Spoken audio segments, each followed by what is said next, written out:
Olá pessoal, tudo bem? Meu nome é Andressa, eu sou especialista de relacionamento científico da Premier Pet e hoje eu vim conversar um pouquinho com vocês sobre algumas estratégias nutricionais para apetites seletivos e comentar desde o manejo até a escolha do alimento, como que a gente pode abordar esses casos aí que são desafiadores.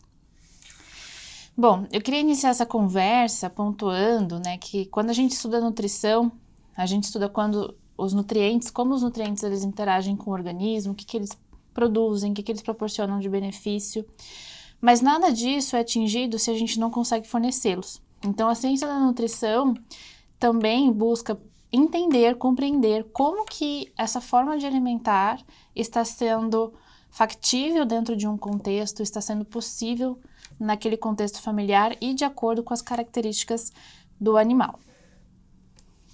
E aí, se vocês forem ver na literatura, né, esses animais que têm apetite seletivo, né, se a gente for procurar, realmente é um assunto que é até relativamente bastante comentado, né? Então, vocês podem procurar pelos termos, né? Vai aparecer picky eater, ou food finicky dog, ou fussy eaters, que são aqueles, né, que a gente brinca que são aqueles que selecionam muito o que eles querem comer, alguns brincam que eles são até chatinhos, né, são animais muito seletivos e nós temos alguns trabalhos falando sobre algumas estratégias de como alimentá-los, mas ainda, né, isso carece de bastante informação, a gente tem que se respaldar bastante no que a gente conhece de fisiologia e comportamento e, claro, em experiência clínica.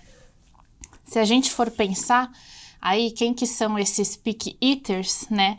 Então, se você trabalha bastante com a clínica, você já deve ter percebido que nós temos uma alta incidência do maltês, sendo muito seletivo para comer, o Shih Tzu, o Lhasa, o Spitz, Yorkshire e, por incrível que pareça, o pastor alemão também, né? Não sei se vocês têm alguma experiência com gatos, mas assim, aí realmente uma coisa mais individual, né? A gente não vê isso associado, por exemplo, a uma raça especificamente, mas nós temos alguns gatos que são mais seletivos do que outros, né? E aí é uma característica mais individual de cada um deles. Como que a gente pode começar abordando esse paciente? Né? Então, a gente tem alguns passos e eu tentei elencar ele aqui para vocês, para a gente conseguir abordar todos os tópicos que podem estar impedindo que esse animal se alimente da forma adequada. Primeiro de tudo, a gente precisa fazer a avaliação dos dentes. Então, se tem um dente quebrado, se a gengiva está inflamada, se a gente tem às vezes um abscesso, uma polpa dentária exposta, qualquer coisa nesse sentido, pode fazer que ele esteja selecionando mais os alimentos. E aí ele vai selecionar mais o quê? Aqueles que são molinhos, né? Então, uma boa inspeção da cavidade oral é muito importante. E realizar um check-up, realmente ver se não tem nada de errado com ele, fazer um exame de sangue, um exame de imagem, observar peristaltismo, qualquer tipo de alteração, né, que você encontrar ali, que você pode imaginar que, ou sugerir algum tipo de desconforto ou dor, até mesmo gases, a gente subestima, né, a dor que os gases causam, né, mas ele pode ser muito ruim e fazer com que o animal realmente não queira se alimentar.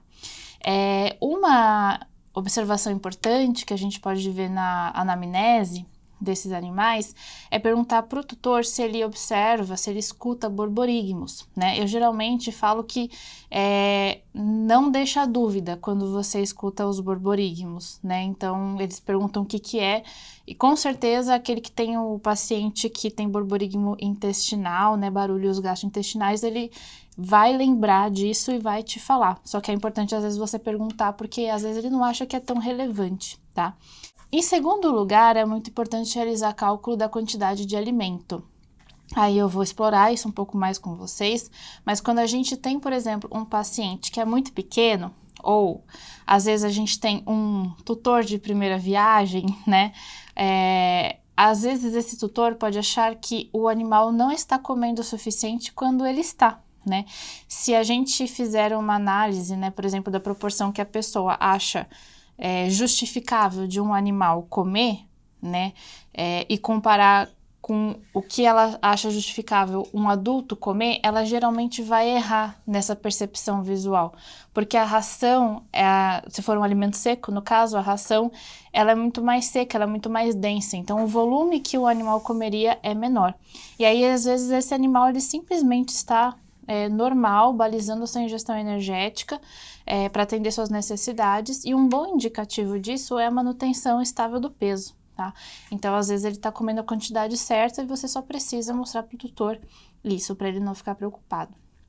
Aí a gente vai ver se ele realmente está seletivo ou se ele, na verdade, não está com fome, né? Se ele não está querendo comer naquele momento, que é um erro comum. Vamos abordar algumas estratégias de manejo alimentar para a gente contornar algumas problemáticas que impactam no consumo de alimento. E vamos falar sobre o tipo de alimento, né? Sobre a palatabilidade, o que a gente pode fazer para melhorar isso. Bom, como eu falei, né, a gente tem que fazer o cálculo da quantidade correta de alimento. Então, existem as fórmulas que você utiliza, né, de cálculo de caloria, ingestão energética diária. Você tem uma certa recomendação ali no rótulo da embalagem da ração, ou do sachê, enfim. Só que aí, às vezes, você precisa de um ajuste um pouquinho mais fino por conta de peso, né? Então, ali a gente tem faixas de peso, não tem todos os pesos. Então, para você fazer um cálculo mais fidedigno, né, mas na verdade exato, detalhado, você pode acessar a nossa plataforma premiervet.com.br, que lá tem um lugar onde você pode fazer orientações nutricionais. Você coloca o nome do seu paciente ou você calcula a ingestão energética de acordo com o alimento que você quer fornecer. Então isso daí já está pronto e super fácil para você conseguir já tirar, né, da sua lista, né, de tópicos que podem ser um problema, você já tira essa da frente, só que é muito importante que você saiba a quantidade e que o tutor pese numa balança essa quantidade. Lembre que copos medidores de seres humanos, né, copos de cozinha, de farinha, de arroz, de água, eles não vão dar a quantidade em gramas de uma ração, porque a ração ela é mais leve, né, ela é aerada por dentro, então o cálculo não vai dar exato, tá? Então sempre tem que pesar. Nem que você pese e faça uma marcação em um potinho depois e utilize até essa marcação, tá? E aí, vamos ver, ele realmente é seletivo ou ele só não está com fome, né? O que acontece, né? No nosso dia a dia, se você parar para pensar, com certeza você consegue lembrar de algum amigo, por exemplo, que não, ou até você mesmo, que não gosta de tomar café da manhã, ou não gosta de jantar. Isso são características individuais, né? Quando a gente associa, quando a gente determina horário de café da manhã, almoço e janta, esses horários eles são definidos por convenções sociais ou por um raciocínio que você teve. Então, por exemplo, eu preciso comer agora, eu não estou com fome, mas eu preciso sair agora porque eu vou sair para trabalhar e chegando lá eu não vou ter nada para comer, vou estar com fome no meio da reunião. Então eu preciso comer alguma coisa agora. Isso mesmo também acontece na hora do almoço. Eu vou comer agora porque é hora do almoço, todo mundo almoça essa hora. E isso se tornou algo que dá certo dentro da sociedade, né? Para as pessoas poderem se reunir e cumprirem as suas atividades. Quando a gente pensa em cachorro e gato, eles não têm que cumprir esses horários. Esses horários, eles são impostos pela gente. Então, de fato, eles podem simplesmente comer quando eles têm fome, né? Alguns animais, alguns pets, tendem a se adaptar à nossa rotina. Então, a gente vê até mesmo que se a gente ensina ele a comer café da manhã, almoço e janta, a concentração da grelina, que é o hormônio da fome, ela tende a aumentar na proximidade desse horário. Isso faz com que ele fique casadinho com a sua rotina. Mas isso é uma tendência, não significa que ele vai se comportar dessa forma, não significa que ele vai querer comer naqueles horários, tá? Os cães, eles têm uma tendência a preferir comer no período vespertino a noturno. E os gatos têm variação, mas eles têm a tendência de preferir comer no período noturno também. Principalmente pela quietude do ambiente, né? E todas as características evolutivas a esse hábito alimentar. Então, vamos entender como que a gente pode ajudar, né, a entender esse paciente e trazer alternativas para ele se alimentar quando você precisa que ele se alimente. Então, falando de horário de refeição, Peça para o tutor tentar observar ou pergunte para eles, você percebe que tem algum horário que ele come melhor? Às vezes eles vão já te dar uma resposta super pronta, super fácil. Não, ele realmente tem mais fome de noite. Ai, de manhã ele não quer comer nada, eu tenho que ficar insistindo. Então, naquele momento, não é que ele está seletivo, é que ele não quer comer. E aí é onde acontece o erro de manejo, que o tutor fala, nossa, mas ele precisa comer, como assim ele não quer comer? E aí começa a colocar outras coisas, ou dar petiscos, né? Ou a ensinar ele que se ele não comer naquele momento, ele vai poder receber outra coisa mais gostosa, ou enfim, que ele queira naquele momento que ele possa escolher. E aí nasce o apetite seletivo, né? Quando na verdade ele só não queria comer naquele horário e estava tudo certo. Mas, Andressa, eu saio 7 horas da manhã e volto 8 horas da noite. Ele vai ficar esse tempo todo sem comer? Então, uma alternativa, se você perceber isso, é que seja oferecida uma refeição mais leve pela manhã, né? Pode ser um sachê, pode ser uma fruta, alguma coisa desse tipo, e aí você vai ver se esse paciente ele realmente se sente mal, falando de cachorros, né? Se esse paciente ele realmente passa mal de ficar todo esse período sem comer, e se ele realmente passa mal, a gente vai precisar pensar em outras alternativas para ele comer no meio do dia. Mas se não, tudo bem ele comer a hora que você chegar em casa, tá tudo certo, tá? Uma alternativa são aqueles comedouros automáticos. Esses comedouros automáticos, eles colocam a comida em alguns horários previstos por você, quando você não está em casa. Então, pode ser uma alternativa aí para você ofertar comida em outros horários, tá? Geralmente eu também acabo ensinando os tutores ou aconselhando a fazer passeio. Um dos principais motivos pelo qual, por exemplo, uma pessoa ou um cachorro, o gato mais ou menos, né? Uma pessoa ou um cachorro não quer comer de manhã, é porque ela estava deitada, os movimentos peristálticos eles reduziram, não tem ali enzimas digestivas, nós não temos todo aquele aparato, né, digestivo pronto para receber alimento, então não tem sinalização de fome, né? E aí quando você leva esse cachorro para passear, por exemplo, ele vai se movimentar e aí vai começar a ter movimento peristáltico. E aí quando ele chega em casa, ele pode ter vontade de comer, né? E aí você pode ver, mesmo assim, uma refeição maior ou menor, tanto faz, mas depois do passeio, tá?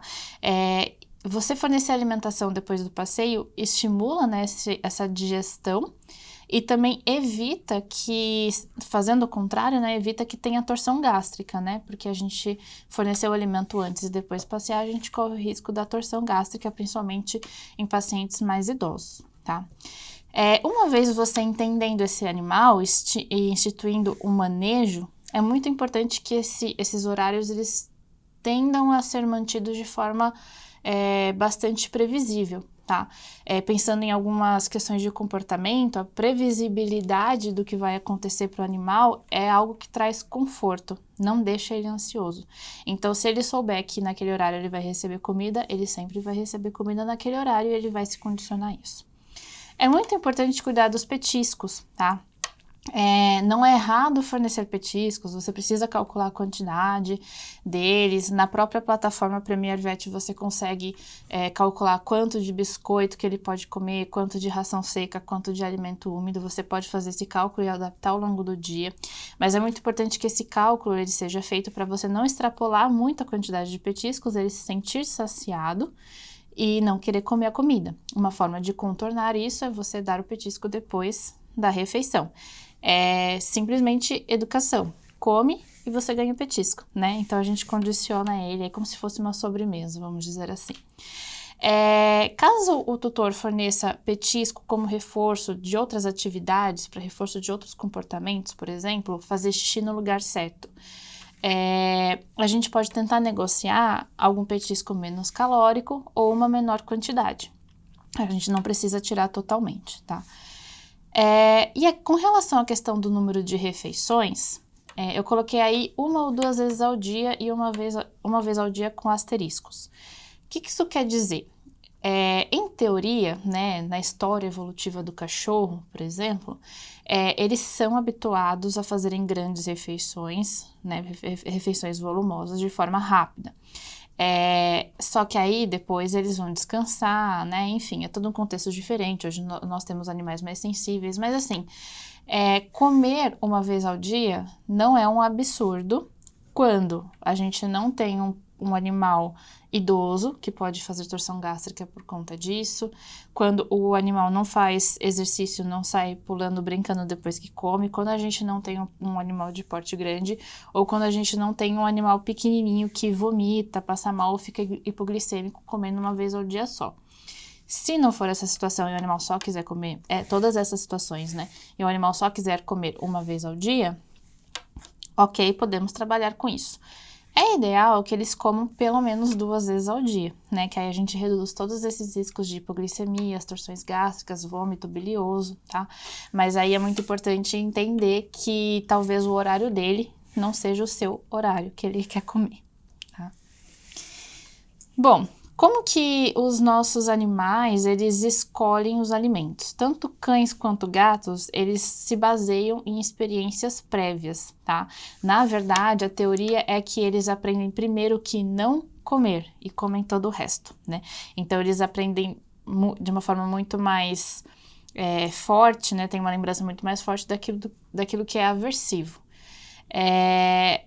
E aí, existem alguns trabalhos que também falam que se você quiser que ele coma determinado alimento, por exemplo, que num primeiro momento ele não gostou muito ou não ficou muito empolgado com aquilo, dizem na literatura veterinária e também na literatura humana que esse animal, principalmente filhotes, tem que ser expostos pelo menos 15 vezes aquele alimento para ele aceitar ele dentro da dieta quando eles são muito seletivos, tá? Então, nós temos esses dados que são bem interessantes.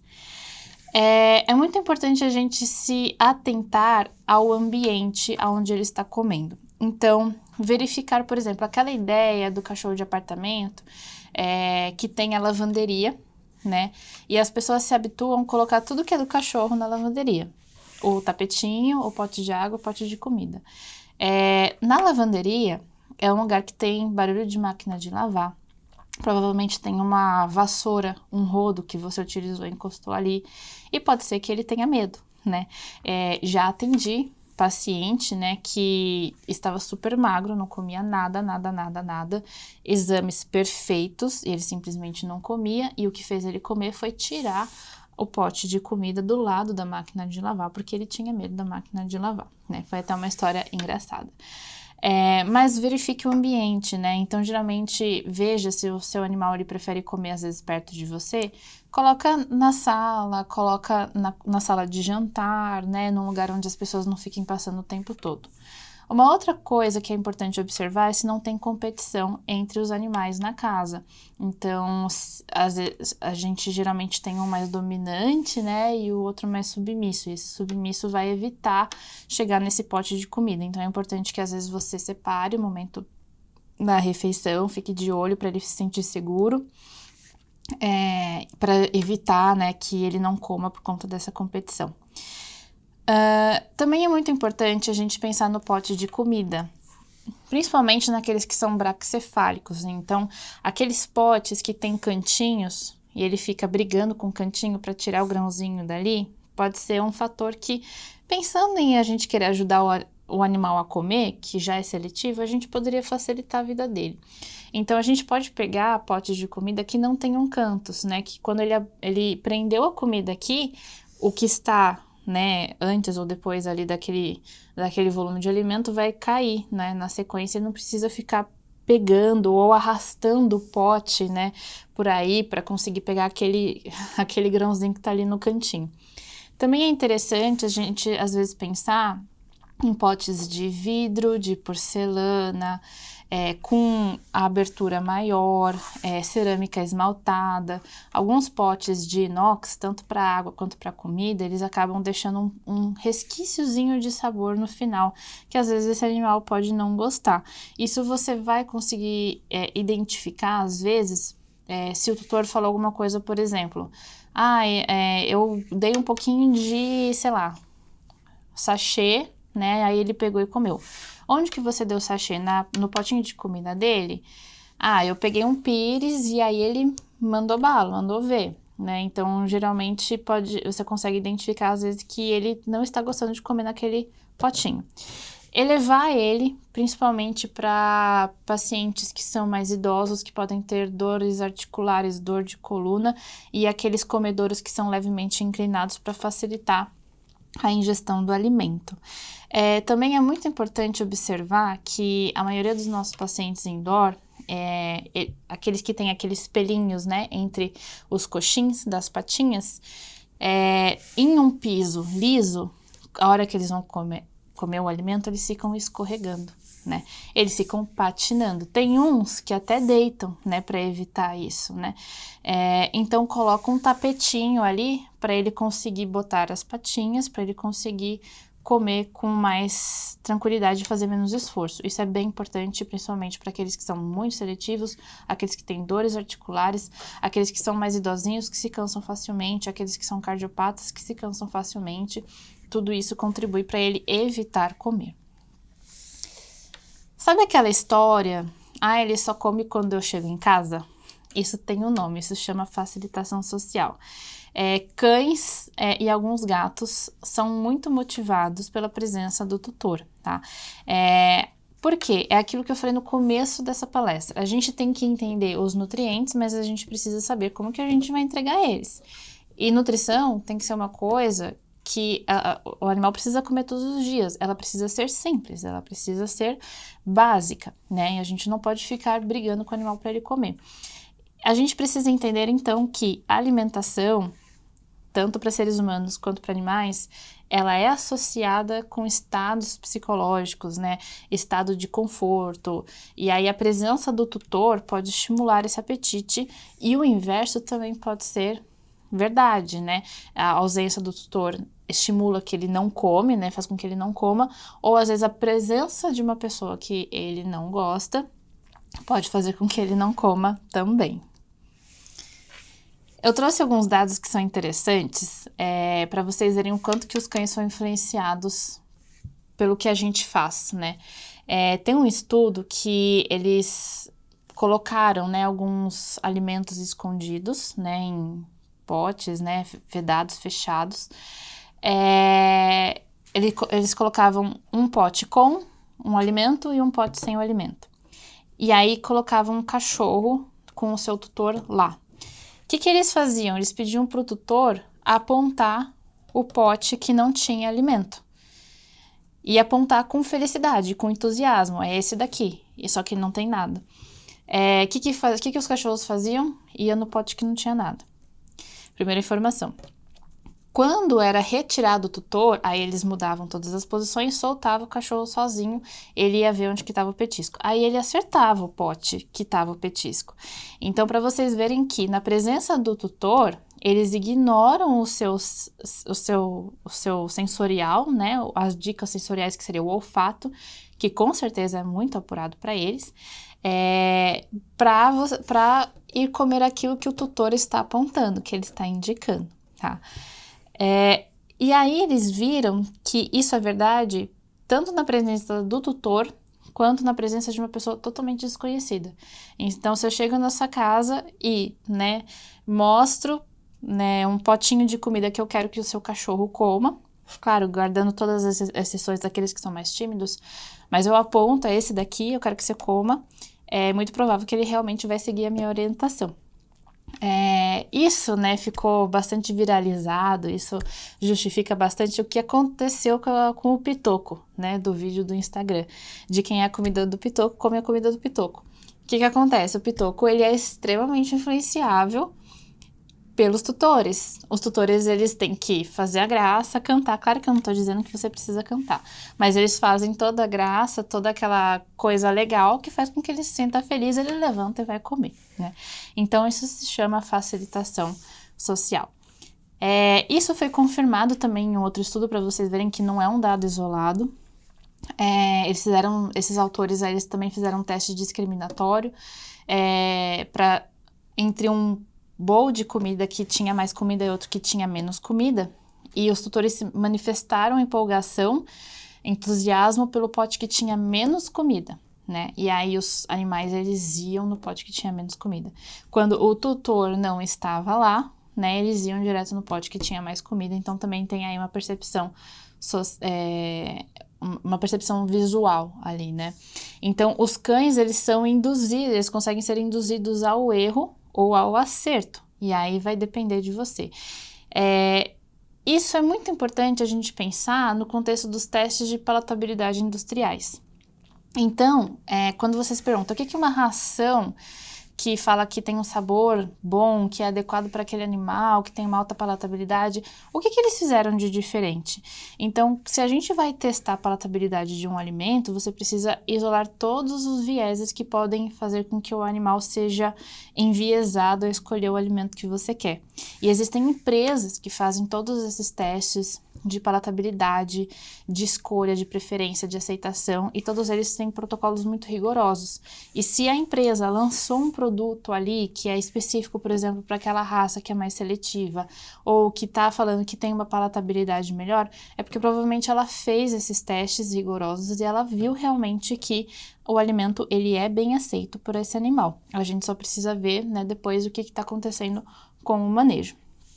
O inverso dessa indução ao erro, né, ou indução de decisão, também pode acontecer, mas não foi testado, tá? O inverso seria, por exemplo, eu oferecer alguma coisa para o animal com aquela cara de desgosto, né? A gente tem que lembrar que, pela comunicação que os animais fazem com a gente, eles são peritos em microexpressões faciais nossas, né? Então, eles sabem tudo que a gente está sentindo. Então, se a gente pega uma comida e oferece para ele, né, fazendo uma cara de nojinho, às vezes uma cara que você não gosta, é muito pouco provável que ele vai querer comer, tá? Isso a gente vê quando a gente às vezes vê aqueles discursos dos tutores falando assim, eu não gosto de peixe e ele também, viu? Como ele é igualzinho a mim. Por quê? Porque quando você oferece peixe, você oferece, né, com uma cara de que você não gosta, e ele tá vendo que aquilo lá não é muito legal. Então, você tem que fornecer aquela comida com entusiasmo, com empolgação, ou com tranquilidade, ou total neutralidade. Coloca a comida e sai, né, até mesmo para ele não ser dependente de você.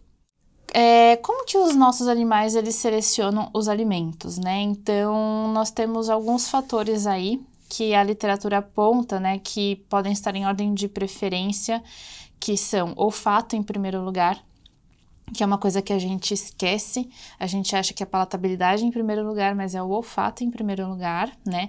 Tem que estar cheirosa a comida para ser atrativa.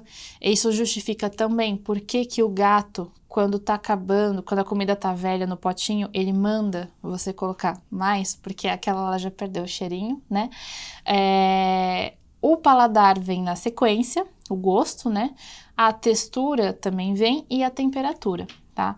Nós temos sim alguns dados da literatura, na verdade, alguns comentários dizendo que cães criados em ambientes seguros e alimentados com uma variedade de alimentos ao longo da vida, eles tendem a optar por uma novidade depois de um período de monotonia. Então, isso pode acontecer, mas isso que eu tô falando não significa que ele vai ter que ficar pedindo variedade toda a hora. Ele tem que ser ensinado que ele tem que comer aquilo e de vez em quando ele pode receber alguma coisa diferente. Isso é uma questão de treinamento, de educação que tem que começar desde filhotinho. Por isso, se você recebe um filhotinho, é bom ensinar o tutor sobre essas questões de alimentação.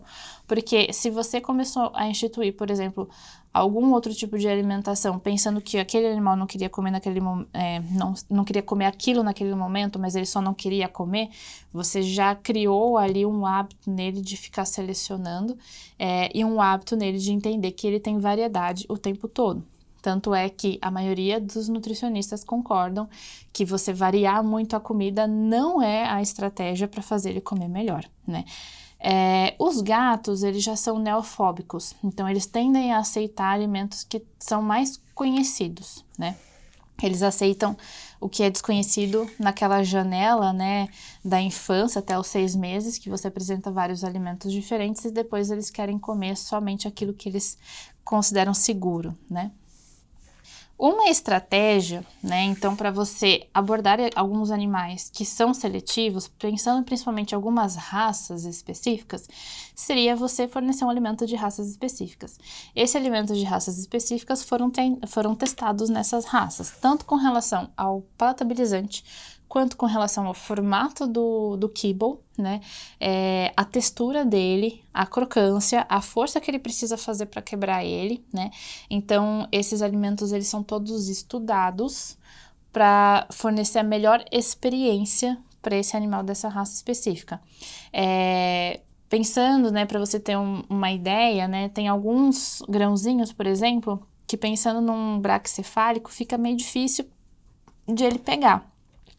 Então, às vezes, se ele tem um formato tridimensional mais adequado, ele consegue prender melhor aquele kibble, né, aquela comida, e aí ele vai se alimentar, ele vai preferir escolher por aquele alimento, tá? Então, alimentos de raças específicas, eles trabalham pensando em necessidades nutricionais específicas para a gente aprimorar aí a vida desse animal, né, ingestão de nutrientes, trazer longevidade, mas também pensando em preferência e paladar, tá?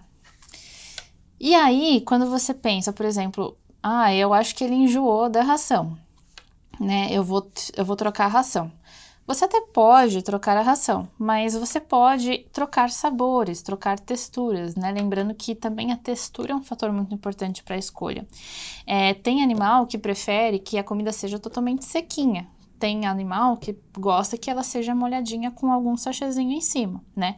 E aí você pode utilizar de diversas opções que nós temos de alimentos úmidos. Os alimentos úmidos, eles são ótimos palatabilizantes dos alimentos, né? Aí o tutor consegue variar entre os sabores, colocar na comida, misturar, tá? Nem precisa ser uma grande quantidade. Com relação às preferências, o que a gente encontra na literatura é que cães e gatos, eles acabam preferindo, obviamente, a maior quantidade de proteína, na sequência a gordura, né? O gato, a mesma coisa, desde que não esteja extremamente gorduroso e pegajoso, tá? A literatura aponta que a preferência das proteínas em cães é bovino em primeiro lugar, cordeiro e frango. Coloquei um asterisco aí porque não, é contestável, né? Eu acho que um único dado para inferir sobre essas preferências é insuficiente. A gente vê muitos animais, muitos cachorros que são loucos, alucinados por um frango, né? Então, aí eu coloquei a título de curiosidade, mas você vai ter, na verdade, que fazer, se o animal for muito seletivo, você fazer testes de preferência, colocar vários sabores, né? Vários tipos de carne, e observar qual que ele prefere mesmo e trabalhar com o indivíduo, né? Porque cada indivíduo é diferente. A gordura foi realçadora de sabor, ela intensificou as preferências, as escolhas, né, pela inclusão da gordura. O gato, né, falando das proteínas, nós temos a ordem, né, de peixe, vísceras de porco e frango, né? E a gordura também potencializou as preferências, mas também tem a questão da textura. Então, gatos preferem dietas úmidas ao invés de dietas secas. Só que ele vai priorizar a seca se a seca for familiar e a úmida não for familiar, tá? A gente também teve, né, uma palestra aqui com a Ticiane Bittencourt, que falou sobre pacientes hospitalizados, e ela também mostrou que na internação, né, esses gatos, eles gostam de alimentos úmidos, né, então eles são bem aceitos, comprovando aí o que está dito, né, o que diz na literatura. A temperatura, os gatos, eles preferem aquelas temperaturas mais próximas da temperatura corpórea ou na temperatura ambiente do que os alimentos em temperatura mais fria. Então, você pode cuidar, né, de às vezes tirar, se for um sachê, tirar ele da geladeira um pouco antes, deixar ele na temperatura ambiente antes de fornecer. Cães também podem ter essa preferência, né, mas é mais comum que gatos sejam mais seletivos nesse sentido com relação a essas variáveis. Por curiosidade, eu coloquei aqui que o gato ele é mais sensível ao sabor amargo, tá? Só para vocês conhecerem, né? Porque na literatura diz que ele tolera uma quantidade menor, né, do quinino ou qualquer ingrediente que confira esse sabor amargo. Tem até um vídeo que viralizou também no TikTok que o tutor tá fornecendo iogurte. Iogurte, né, pode ser um pouco mais amargo, dependendo de qual for. E o gato fazendo uma cara de ânsia de vômito. Ele tem realmente uma ânsia de vômito. Mas eu coloquei isso porque, né, pra gente entender o que esses animais eles fazem quando eles não gostam do alimento. Eles nem sempre vão fazer essa cara óbvia. tá? De que não gostou. O que eles costumam fazer? Eles chegam, cheiram e se afastam, ou dão aquele espirrinho, né, que não gostou. E os gatos têm bastante o comportamento de passar a patinha no nariz, tá? Então, eles podem lamber, cheirar o recipiente da comida e depois, né, limpar o rosto, parecer que tá limpando o rosto, principalmente o nariz. Isso é um indicativo de que ele não gosta daquilo, tá? Então, não necessariamente o sinal é tão claro, mas você precisa entender o comportamento do animal. Uma notícia que eu achei interessante colocar aqui é que muitas pessoas podem achar que fornecer dieta crua pode melhorar a palatabilidade do alimento, que os animais, né, os cães, por exemplo, de acordo com a sua origem, os gatos também, né, de acordo com a sua história, eles preferem uma carne crua, por exemplo. Tem esse estudo, mas também tem outros mais atuais que mostraram até de forma indireta também que essa não é uma preferência deles. Que os cães, né, em diversos estudos, quando eles foram optar por comer entre uma carne cozida e uma carne crua, eles escolheram a carne cozida. Então, tomem cuidado aí com as informações, né, inferidas aí, por exemplo, das mídias sociais, que não necessariamente elas são verdadeiras. Fora os riscos, né, que existem da gente fornecer carne crua para os animais também. E quando a gente tá com um paciente doente, né? Então, convido novamente vocês também a assistirem a palestra da Ticiane Bittencourt. Ela mostra alguns casos, algumas estratégias que funcionam quando eles estão doentes na internação. Só que aí vamos colocar o que a gente aprendeu. Você prioriza alimentos conhecidos e úmidos, né? Pensa bastante no manejo fear-free, você deixar esse gato num ambiente mais isolado, você fazer realmente troca de... você apagar a luz, né, para ele entender que trocou dia para noite, para ele conseguir dormir, tirar ele de perto de cachorros latindo, enfim, colocar ele num ambiente mais tranquilo para que ele se alimente. Para os cães, fear free também vale, né? Ninguém come quando tá com medo, mas para cães a gente prioriza uma novidade, né? Passear com eles faz bastante sentido, porque também estimula movimentos peristálticos, eles defecam, que é um passo muito importante para a gente conseguir realimentá-los, né? Nesse passeio a gente tem o contexto da facilitação social, que ele é mais intensificado quando a gente tem a presença do tutor, inclusive, e retirar da baia pode ser uma alternativa também para fazer ele comer, né? Tem animais que realmente não querem comer ali no mesmo lugar onde eles defecaram ou onde eles, né, passaram por aquele período difícil, eles querem sentir novos ares, vamos supor, né? Aí tira ele da baia para ver se ele come fora da baia. Claro, eu entendo que não é possível fazer isso com todos os animais, né? Mas é uma possibilidade. Para ambos defecar, né? Então, como eu comentei, é importante ver se eles estão defecando, para eles terem apetite, para você ver, né, de uma forma indireta se tem movimento peristáltico.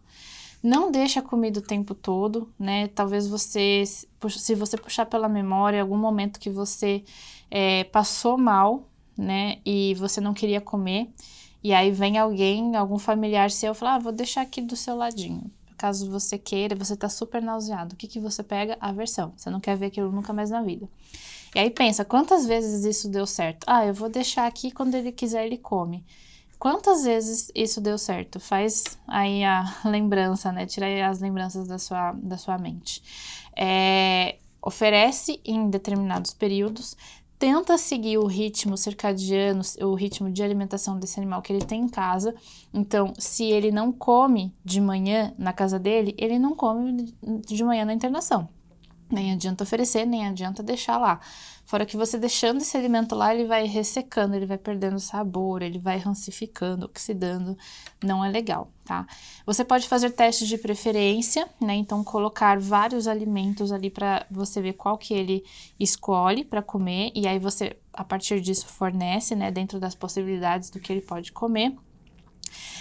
Priorize alimentos de alta densidade energética, porque aí a gente consegue atender mais energia e mais nutrientes em um menor volume, a gente aproveita mais aquele momento de refeição. Lembrar que quem tem dor não come, quem tem medo não come ou come menos, né? Quem faz a medicação não dá comida, é muito importante isso, né? Você vai lá, tá cuidando desse paciente internado, você abre a porta da baia, você faz a temperatura, você faz a pressão, você pica para ver a glicemia, você coloca o acesso, você retira acesso, você faz exame físico, você aperta para ver onde dói, e aí quando você chega com comida, ele vai querer comer? Não. Ele vê você chegando, ele já trava. Então troca a pessoa, né? Não coloca qualquer outra pessoa, né, para fornecer a comida, desde que não seja aquela que faz medicação e exame físico, tá? Estimulantes de apetite são muito bem-vindos, né? Lembrando que a gente precisa ter o paciente minimamente estável, né? E um tempo aí de hiporexia ou anorexia que seja razoável para a gente pensar em estimulante de apetite. O que eu quero dizer? Se a gente está com um paciente há uma semana, 15 dias sem comer, é muito pouco provável que um estimulante de apetite vai fazer ele comer. Ou que vai fazer ele comer muito pouco. Então, aí esse é um candidato a receber sonda de alimentação. Agora, se a gente tem um animal que está começando a parar de comer, que está hiporético, ou parou de comer ontem, a gente pode sim tentar um estimulante de apetite. Claro que observando as condições do paciente. Se ele está muito instável hemodinamicamente, com muita dor, com muito desconforto, qualquer coisa do tipo, não é o estimulante de apetite que vai fazer um milagre. Então, precisa estabilizar esse paciente para ele também conseguir sentir a fome que o estimulante de apetite vai provocar. Pensando em alimentação por sonda, né, nós temos o nosso grande lançamento, o Premier Recuperação, Nutrição Clínica. Ele é tanto para cães e gatos adultos. Ele chega a ter 1,3 calorias por grama, dá mais ou menos 110 calorias por sachê. Então, é um alimento bem denso. Se você pensar, às vezes, por exemplo, em um animal internado, recebendo necessidade energética de repouso, de mais ou menos uns 5 kg, 5,5 kg, até menos, ele vai necessitar mais ou menos de umas 200 calorias por dia, 230, né? Pensando assim por cima. Pensando que tem 110 calorias por sachê, se ele comer um sachê, ele já tá próximo de ingerir a metade. Então, já é uma grande vitória, tá? Esse é um alimento que também ele é enriquecido em eletrólitos e vitaminas, pensando naquele paciente que pode estar perdendo elas ou deixando de ingerir por conta da doença, né? E ele tem consistência de mousse, você consegue puxar na seringa e administrar na sonda, além de ser super palatável, né? Então, o animal ele pode comer de forma voluntária, né, espontâneo, sem a sonda. Nós sabemos, né, que a gente precisa fazer uma reintrodução gradual naqueles pacientes que estão há um tempo sem comer, então nós temos essa recomendação para esse alimento também. E nós temos no rótulo, né, indicação por peso de quanto que esse animal tem que comer por dia, tanto para cães quanto para gatos. Em recuperação, seria o paciente internado; em manutenção, o paciente em casa que continua comendo Premier Recuperação. E gostaria também de aproveitar a oportunidade e finalizar, né, falando sobre os nossos alimentos coadjuvantes úmidos. Então, quando a gente pensa num paciente que ele é seletivo para comer, a gente tem um problema a mais quando ele tem uma doença crônica ou quando ele está tratando uma obesidade. Você precisa selecionar muito bem aquilo que você vai fornecer como petisco ou palatabilizante para você não descompensar aquela situação, né? Então, pensando nisso, agora nós temos alimentos coadjuvantes que podem ser fornecidos, podem ser instituídos aí no manejo desses pacientes de apetite seletivo, né? Então, nós temos o alimento de obesidade para cães. Ele chega a ter mais ou menos 59 calorias por sachê, quase 60 calorias por sachê. Lembrando que todos esses alimentos que eu vou apresentar agora são completos, então você pode dar 100% das calorias, 30% das calorias, o resto completar com alimento seco, que você pode fazer da forma que você quiser, tá? Então, nós temos esse alimento úmido de obesidade, e aí você pode dar 100% da necessidade energética ou combinado com o alimento seco, na proporção que você desejar. Nós temos o alimento de diabetes, né, que ele não leva, né, na inclusão de ingredientes, nenhum ingrediente que seja fonte de amido, né, para a gente conseguir favorecer o controle glicêmico.